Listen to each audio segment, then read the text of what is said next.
Hey everybody, Nancy here from American Pet Professionals, and welcome back to another episode of Digging into the Pet Industry. We are live on LinkedIn, YouTube, and Facebook as well. So wherever you're watching from, thank you so much for being here. And if you're listening to a future podcast episode, thank you for listening. I am thrilled to introduce you to our next guest, APP member Bertha Villanueva-Shertzer, aka Aloha Dog Mom. Aloha, Bertha. Aloha. So Bertha is joining us from the beautiful state of Hawaii. Did I say that right? You did. Yay!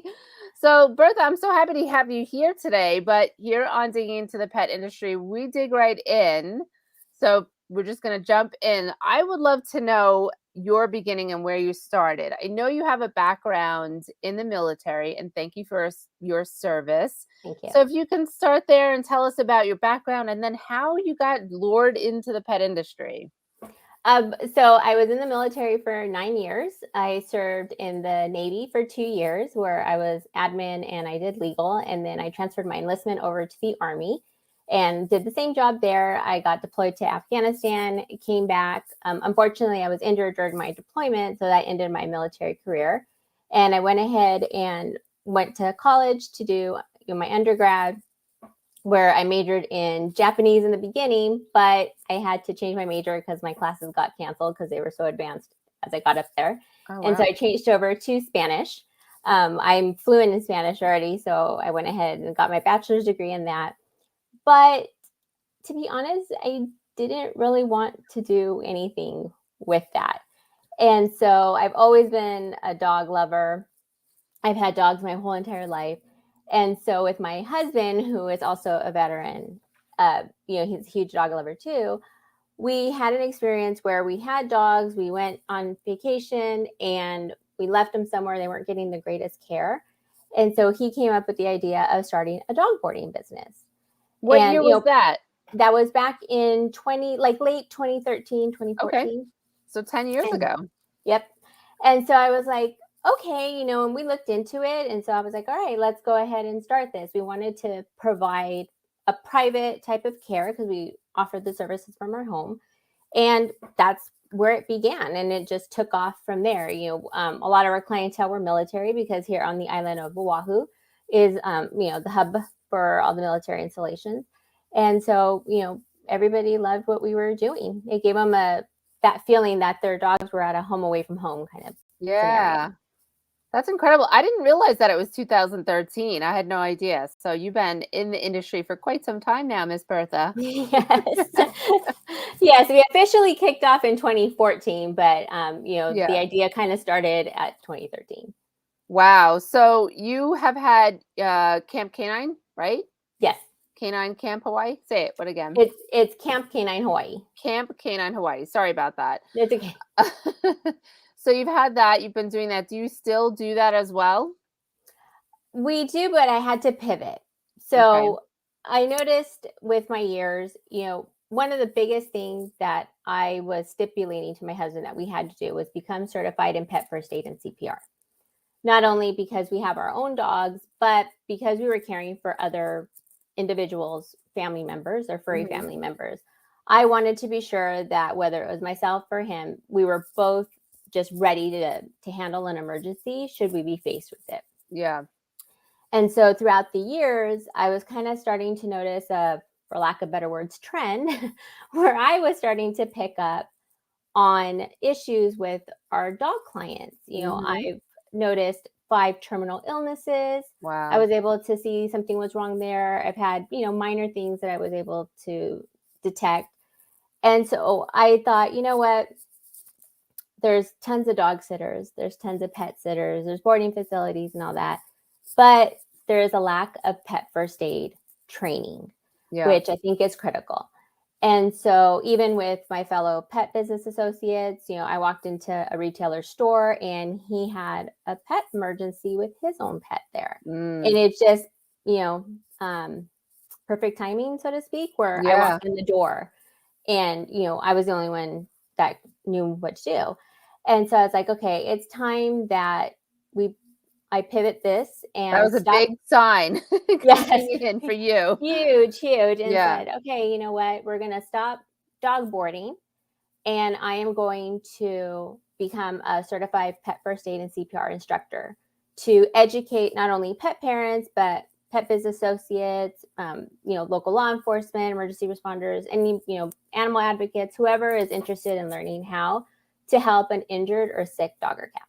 That's amazing. So when was that happened, that you were already having your boarding and daycare? Because I want to touch a little bit on some of the other things that you've done in the industry, because you do have a much more in-depth background. But go ahead and tell me when that was, when that emergency happened. That happened back in, oh goodness, I want to say probably like 2012. Oh, okay. So that was a while ago too. So Yes. you got certified then and understood. So once you got certified and you were understanding that, and I think you made a really good point with, finding an illness or something wrong with a client's dog. I think anybody that has a boarding or pet sitting or dog training can also probably, relate to that, because they have their hands on the dog. They might notice something that's off with the dog that maybe the pet parent didn't notice. That happened to me when I did pet sitting a couple of times, having to bring the dog to, or the cat to, a vet on behalf of the client, and that's just kind of the way it goes. But as that was, transitioning, you were also started blogging, you started doing social media. I know we met at a lot of the trade shows. Can you talk a little bit about, your influence in being a social media person and a blogger and working with pet brands? I started, I would host and create pet events, pet friendly events here on island. And, after that, I'm noticing a lot of people like asking me advice or recommendations and so forth. So that's where I created Aloha Dog Mom Yeah. and started blogging there. And, with that is like you start to learn more about the industry itself, what is actually out there for pet parents and Right. pet businesses.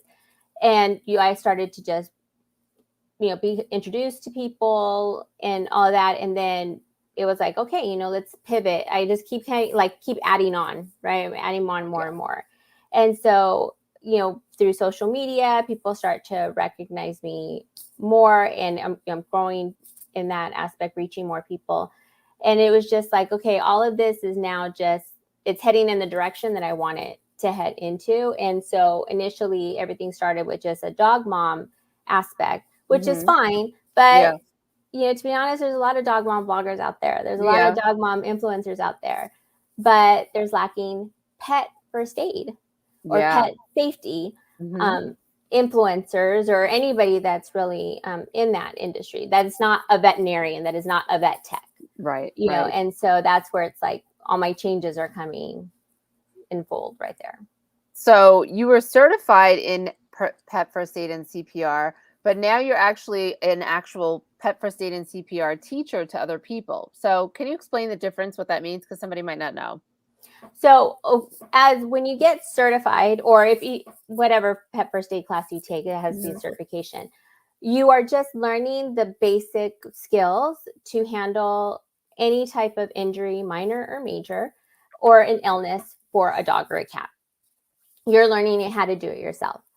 And you should be learning it from someone who has taken an instructor course, who is an actual instructor, right? Because as instructors, we learn not only the basics, but a little bit more. So when I became an instructor, I am certified in pet first aid, pet CPR, pet safety, and pet health assessments or wellness. Wow. So my instruction kind of goes a little bit beyond than what I teach in the course. Right. Yeah, because you're the teacher. So you should be the one that knows more. But thank you for explaining that, because it might seem confusing to somebody. So in all the years that you had your dog boarding, what is the one thing that pet parents should know about pet first aid even before they take a course? It's not always an emergency. Mm, A lot of people think that first aid, it's always an emergency situation, and that's not the case. right. When you take this course, we teach, in particular myself, is that it's about learning the warning signs ahead of time. You want to catch something when it's minor before it becomes a medical emergency. And also, 9 out of 10 pets will have a pet medical emergency in their lifetime. Yeah. And 25% of them can be saved if just first aid is applied before you can get to the vet. Wow. So pet parents have to understand that, it's not going to happen when the vet is open.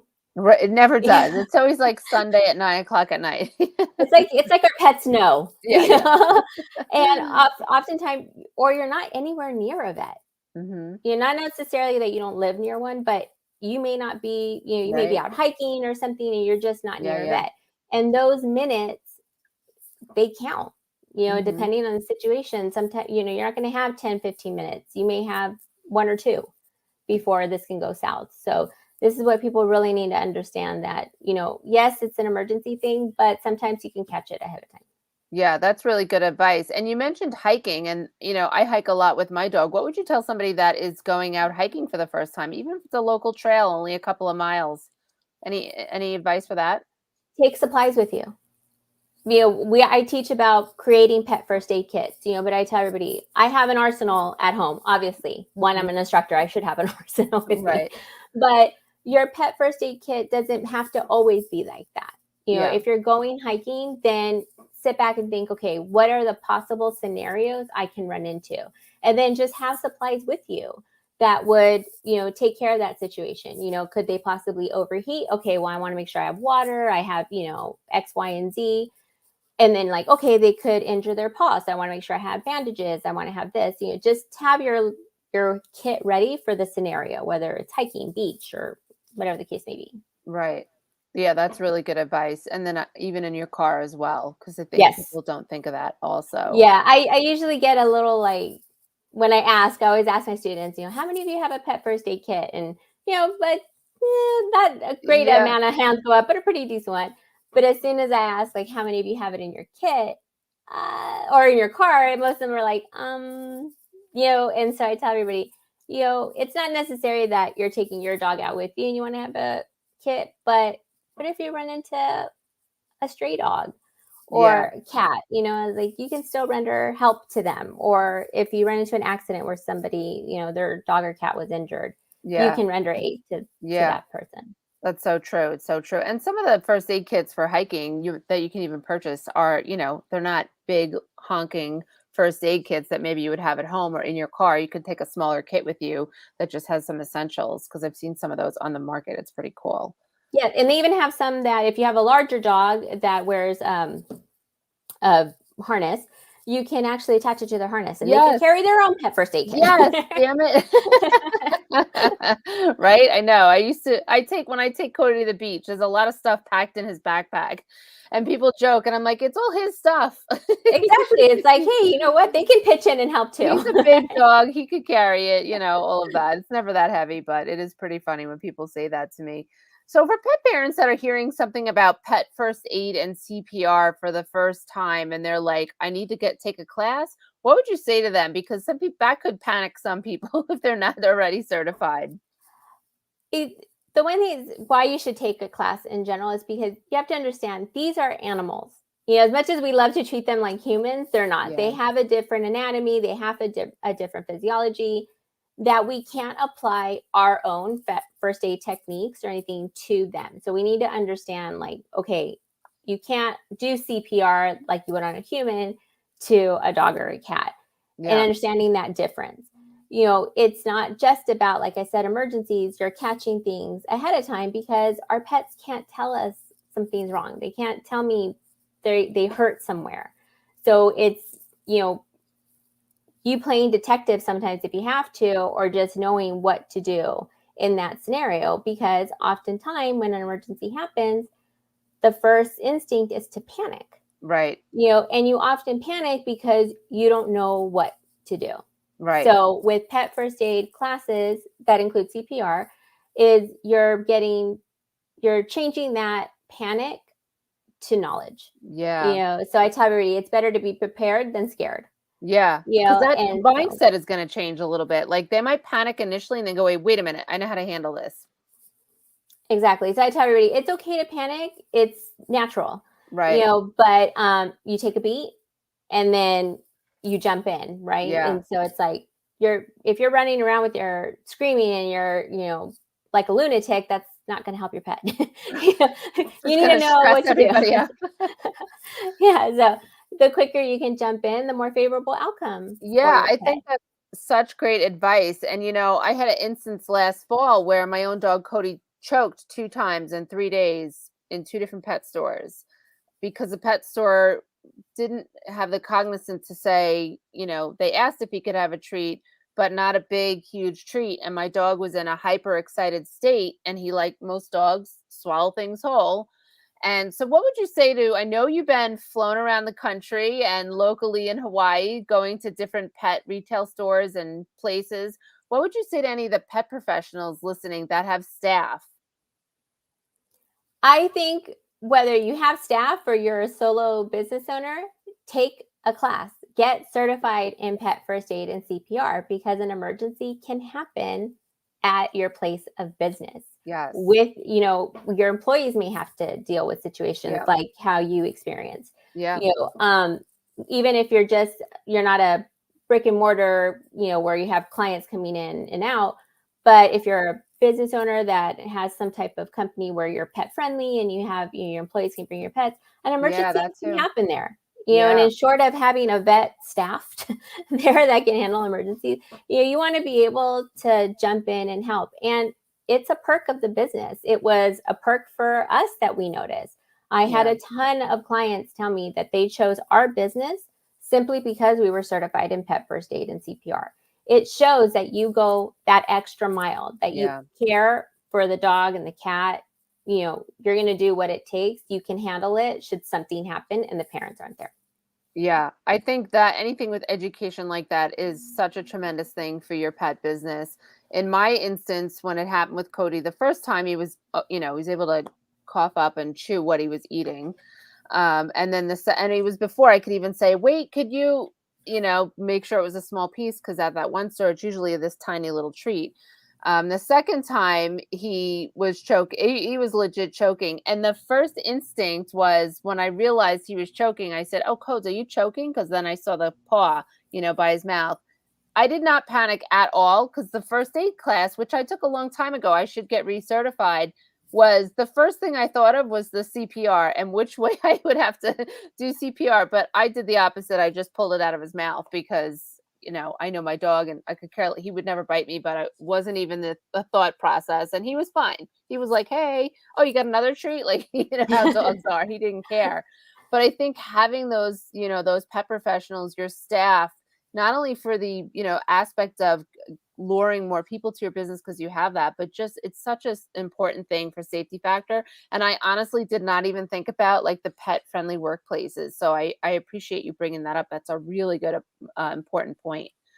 So With that, even if you attend pet events, yeah. a lot of vets may be there promoting their services and stuff, but for the most part, they probably don't have supplies.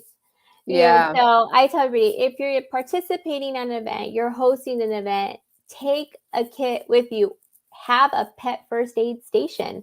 A lot of events have a human first aid, which is great, but why not have a pet first aid station Yeah. with someone who is certified in pet first aid and CPR? It doesn't have to be an instructor, but at least someone that is certified in pet first aid and CPR that can man the station and help should something go wrong. Because it is critical to always know what to do and what not to do. Right. Unfortunately, social media, there's a lot of either misinformation out there or they're not giving you all the information. Right. And I tell everybody, I don't fault the videos being shared. Unfortunately, though, they're not giving you everything you need to know, and it's critical to know what to do and what not to do, because that's going to mean the difference between saving your pet's life or losing them forever. Yeah, the class is incredible. I took it a while ago. I should take it again. And I'm pretty well versed in like having to tape up an injury for my dog or like, assessing, oh, nope, this has to go to the vet or, those kind of things and all the years like yourself and having dogs and everything else. But taking that class, I learned so much that I was like, I'm so glad I took this class because I thought I knew a lot and I did, but I learned so much more than I thought. And that was years ago. So I'm sure it's even more updated. So I have a question. Here in New York, learning could be different than, let's say, in Hawaii, right? There could be different factors of other animals that could injure your pet or things like that. So, is the class different on different areas or different regions, or is it the same base class and perhaps you address different areas if you're in a different area? For the most part, it's usually a general across the board. However, I have changed my class and Okay. I change it accordingly. So in Hawaii, for example, we don't have snakes. So I don't teach snake bite protocol. Right. They still get the information in their student handbooks, but I don't teach it because what's the point? We're not going to deal with it. Right. However, I have changed it to where I teach about cane toad poisoning because Yeah. that is a situation that happens out here. I also teach about jellyfish stings because people take your dogs to the beach, right? Yeah. And so when I go to the mainland, I won't focus on cane toad poisoning unless it's in Florida or any like South Texas or anything like that where they may be prevalent. But I will teach snake bite protocol out there. So I have that ability to cater the course as necessary. I can customize the course for everyone. Yeah, that's so smart. And you were the first person I ever heard about cane toads from, right? I know I saw it on your blog. I saw you sharing it on social media. I was like, what is she talking about? I'm like, I hope those things aren't in here. And then when we were at Global, we saw that company that had the cane toad thing. And I was like, did you talk to Bertha? Because she was the first person and you had just talked to them. So it was really, really interesting to learn about that from you and then see that at Global. So I love that you cater it and that you do that. So you are also now teaching in Spanish. So it kind of goes back full circle to taking Spanish in college, right? Yes, my mom was the one who was really pushing that, to teach the course in Spanish. So it is changing everything. I'll have to translate all my blogs and I'll have to redo my videos. But, one of the biggest steps is to learn the terminology. I don't want to Spanglish my way through it. I want to teach it completely in Spanish. So Right. it is learning that terminology and becoming familiar with it. Yeah. So it took me a bit to be able to find textbooks that could help me out in that department. But Yeah. I do want to, open it up to the Latino community. That's awesome. I wish I would have kept it with my Japanese. I could have done it that way too. you And know, but the next definitely, language will be Japanese. there you go. I'm gonna Yeah. I'm gonna aim for yet one more. But I Right. definitely want to open it up to the Latino community because on social media I do notice it. Once again, there's veterinarians out there, and that's fantastic. And I know that a lot of people have that they think that authority right there. It's like, oh, it's a doctor. But Right. you have to understand that, vets, vet techs, anybody who works at a vet hospital, they have machines, they have medicines. Yeah. We don't have that equipment at Right. home Right. or, if we're out and about. And so it's showing the different techniques because I tell everybody, we're not replacing veterinarians by any means No, necessary. of course. You're actually making their jobs a bit easier, I think, or more helpful to them in that if somebody takes a class, has an emergency with their pet, and is able to handle some of that emergency and then go into the vet's office and then the vet would, you know what I mean? Like I just think it's different. And it also, like you said earlier, help with that less panic. Like when Cody was choking, I didn't panic. And when even somebody said to me, you weren't panicking. And I'm like, because I said, what was that going to do? I said, I had to get the object out of the dog's throat so he could breathe. Like that was it. That was my goal. Yes, So and I mean, like I said, it is a natural instinct, right? Your fight or flight is going to kick in. And, yes, unless you've ever been in a real hairy, scary situation, you don't know yeah. which one you're going to be. I've been in hairy, scary situations because of Afghanistan. So it's like I have a fight Oh my God, instinct. yeah. Yeah. So, I tell everybody, it's like I said, it's knowing what to do, what not to do. We want to jump in. I tell them, but think of yourself as the EMT of the pet world, right? EMTs aren't replacing doctors. What do? They want to stabilize the patient and then get them Right. to the doctors. And I was like, so you're doing the same thing. You're going to stabilize your pet, and then you're going to take them to the people who earn the big bucks to do the magic for you. Mhm. So I it's like just that correlation. That makes it really cool to connect those two and bridge that gap of the thought process. yes, you become the first responder for your Yep, pet at that yep. point. Yeah, yeah, yeah. Absolutely. So, can you tell me about any new protocols for pet first aid and CPR? One that it's kind of new-ish in a way, Okay. but it's not to use hydrogen peroxide to treat or disinfect a I have wound. heard that recently. So tell me a little bit about that. So, researchers have found that hydrogen peroxide actually damages skin cells in and around the wound and it Mm, delays the healing process. crazy. So, Yeah. not only for pets, but actually, they kind of say like humans shouldn't use it for themselves Yep. either. So, there's that one. And there's actually a new protocol coming out for CPR. Oh, wow. So, I am learning, I'm taking on a different certification course for that starting this week. So, I'm going to learn, the new technique coming out for CPR for pets. That's amazing. So how can people take a class? Is it only in person? Do they offer it online? Different companies, different methods, but for myself, I offer online, which is live on Zoom, because Okay. one thing for me as an instructor, I have to observe the student to make sure that they're performing the life saving techniques correctly. Yeah. And then I do offer in person group training. So Okay. whether it's here on island, on Oahu, outer islands, or on the mainland. That's cool. So the Zooms are one-on-one then, I assume? They can be, or it can be in a group Family or something? setting. It just Yeah. kind of depends on how the individual wants. I Mm, tell everybody, I understand not everybody's schedule is flexible, not flexible, but in the sense that they can't make it if I schedule it on a certain day and time. So they have the ability to choose a time block with me, and then we will go one on one so that, it's also not intimidating. A lot of people kind of get, a little skittish mm, being around like a yeah. bunch of people, and maybe they don't want to ask me questions because of that. But at least they have one on one time with me. Or if they just, it's a group of friends that want to come together, but they're not all in the same place, they can take it on Zoom as well. Cool. So, and how often would you suggest somebody taking the course? Is it yearly? Every 5 years? What is it?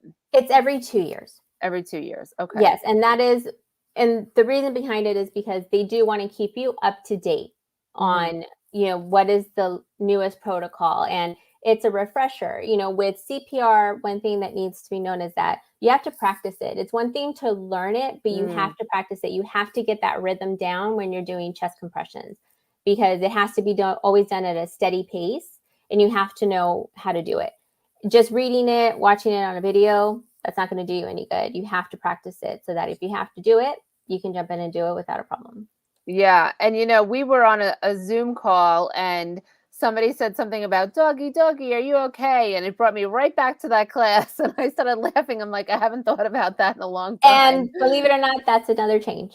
Yeah. We Oh, no is it longer, yep. Now interesting? we have to we should try to rouse them, try to get a reaction from them before touching the dog or cat. Interesting. Oh, that's so interesting. And just learning how to muzzle a dog with a piece of string, a leash, all of that was really incredible information. So I think that people that maybe like myself that haven't been, taking a class in, I think it was like 8 or 10 years ago, should retake it because of all the new protocols and just, like anything else, we learn so much, right? There are things like the hydrogen peroxide, like, can you put this on the dog? Is this still safe? Like, I think as we evolve as an industry and as pet parents, and with our learning and new products that come out, it might be a really good thing to go and take another class, take a Zoom class with Bertha. I just think that it's important, especially with all the new pet parents out there. Just with things in general, I tell everybody, I've had a lot of people tell me that afterwards they feel bad because, oh, they didn't Mhm. take the class or they didn't Yeah, know about it. And I tell everybody, I'm Gen X. So, we didn't have pet first aid right, classes growing up. I mean, we didn't even have Petco and PetSmart. right. So I tell everybody, I'm like, what I say, the evolution of pet ownership. All of a sudden now, yes, there is pet first aid Yeah, classes, and there are so many things out there that, with my experience in the pet industry from attending like Global Pet Expo or Super Zoo, yeah. that I learn about products that can help pets. And I introduce them in the class. I show them what's out there. I often tell my students, there isn't a scenario you're going to give me that I probably don't have the product or know of a business Yeah. that offers this product for you, and with this class, you get that benefit. You get the benefit of knowing what is out there for your pets, like the cane toad kit, for example. It's Yeah. something I take with me to my classes So here in cool. Hawaii. So I tell everybody, look, hear this. And then retailers too can learn about additional products out there that can help. And then they can educate their customers. That they might even have in their store already and not even realize what that product does. Yeah. Right. It's really fantastic. So are there any misconceptions when it comes to being certified in pet first aid and CPR, if any? That all first aid classes are the same. Okay. They're not. Some of them are extremely basic and they don't cover the full spectrum. So I tell everybody, mine's kind of like a boot camp in pet first aid and CPR. It's a 5-hour course. It's very intense. It's very detailed. Some classes are 30 minutes. Some they're just not all the same. And so you need to do a little research. It's like, what exactly are you looking for? Are you looking for the most basic thing? Okay, then you can, head in this department. Are you looking for the full enchilada? Well, then, you want to go with a longer course. Right. Yeah, that's really good advice to do your research and make sure that you're finding somebody that's qualified, has really good reviews, that has done all the things. It's really important to do that.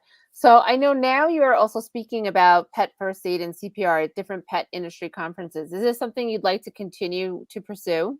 Yes, I definitely want to get the word out that it's there. When I was at Global, I noticed a lot of people, even there, didn't realize that there were classes, and these are pet industry professionals. Yeah. And so a lot of veterinarians will actually advocate that you take a pet first aid class. Yeah. And so I want to let industry members know, look, this can benefit you. This is what happens when you learn it, and for them to understand the importance of this. It's like, if you guys got into this business for a reason, right? You love pets. And so it's like, why wouldn't you just take it a step more and then learn how to possibly save their life if it came down to it? Okay, so personally, if you guys are listening, I think this should be offered at every single pet industry conference. Maybe not a business conference where there's no pets, but I still think it should be offered.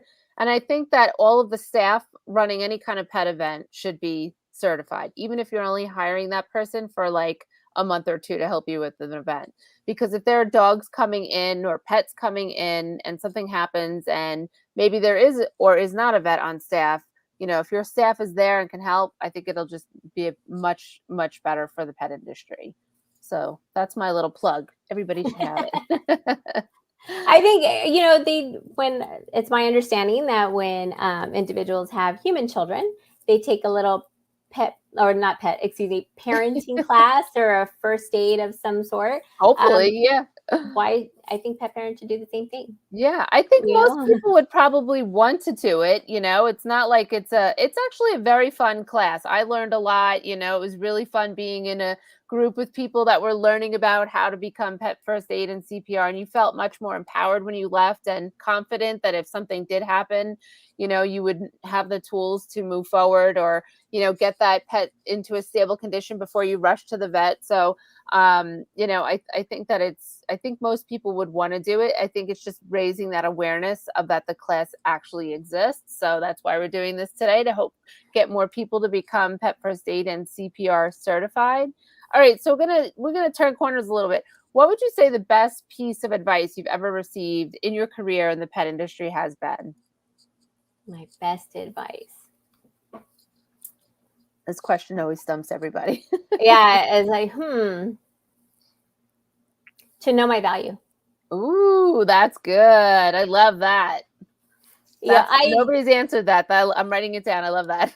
To know my value. And I don't think I quite appreciated my value when I was doing the overnight care.